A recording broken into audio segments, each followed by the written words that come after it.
ಗಣರಾಜ್ಯೋತ್ಸವದಂದು tractor parade ನಡೆಸುವುದಾಗಿ ಘೋಷಿಸಿದ್ದ ರೈತ ಹೋರಾಟಗಾರರು ಅದಕ್ಕೆ ಪೂರ್ವಭಾವಿಯಾಗಿ ತಾಲೀಮಿನ ರೂಪದಲ್ಲಿ ದೆಹಲಿಯ ಗಡಿಗಳಲ್ಲಿ ಟ್ರ್ಯಾಕ್ಟರ್ ಮೆರವಣಿಗೆ ನಡೆಸಿದರು. ಕಳೆದ 43 ದಿನಗಳಿಂದ ದೆಹಲಿ ಬೆಸೆಯುವ ಎಲ್ಲ ಮುಖ್ಯ ರಸ್ತೆಗಳ ಗಡಿಗಳಲ್ಲಿ ರೈತ ಹೋರಾಟ ನಡೀತಾ ಇದ್ದು, ಸರ್ಕಾರದೊಂದಿಗಿನ 7 ಸುತ್ತಿನ ಮಾತುಕತೆಗಳು ಫಲ ನೀಡಿಲ್ಲ. ಮಸೂದೆಯನ್ನ ಹಿಂತೆಗೆದುಕೊಳ್ಳದೆ ರೈತರ ಮನವೊಲಿಸುವ ಯತ್ನದಲ್ಲೇ ಇರುವಂತಹ ಸರ್ಕಾರದ ಮೇಲೆ ಒತ್ತಡ ತರುವ ನಿಟ್ಟಿನಲ್ಲಿ ಈ ವಿನೂತನ ಪ್ರತಿಭಟನೆ ನಡೆಸ್ತಾ ಇರುವುದಾಗಿ ಇತ್ತೀಚೆಗೆ ರೈತ ಸಂಘಟನೆಗಳು ಪ್ರಕಟಿಸಿದ್ವು. ತಾಲೀಮಿನ ರೂಪದಲ್ಲಿ 100 ಟ್ರ್ಯಾಕ್ಟರ್ಗಳು ಮೆರವಣಿಗೆಯಲ್ಲಿ ಸಾಗಿದ್ವು. ಹರೆಯದ ಉತ್ಸಾಹಿಗಳಿಂದ ಹಿಡಿದು 70ರ ಹಿರಿಯರು ಕೂಡ ಟ್ರ್ಯಾಕ್ಟರ್ ಮೆರವಣಿಗೆಯಲ್ಲಿ ಭಾಗಿಯಾಗಿದ್ರು.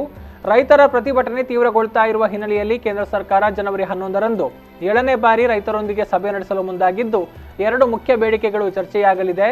1, 3 ಕೃಷಿ ಮಸೂದೆಗಳನ್ನು ಹಿಂಪಡೆಯುವುದು ಮತ್ತು ಕನಿಷ್ಠ ಬೆಂಬಲ ಬೆಲೆ ಕುರಿತು ಚರ್ಚೆ ನಡೆಯಲಿದೆ. ವರದಿ ಮಾಸ್ ಮೀಡಿಯಾ ಫೌಂಡೇಶನ್, ದೆಹಲಿ.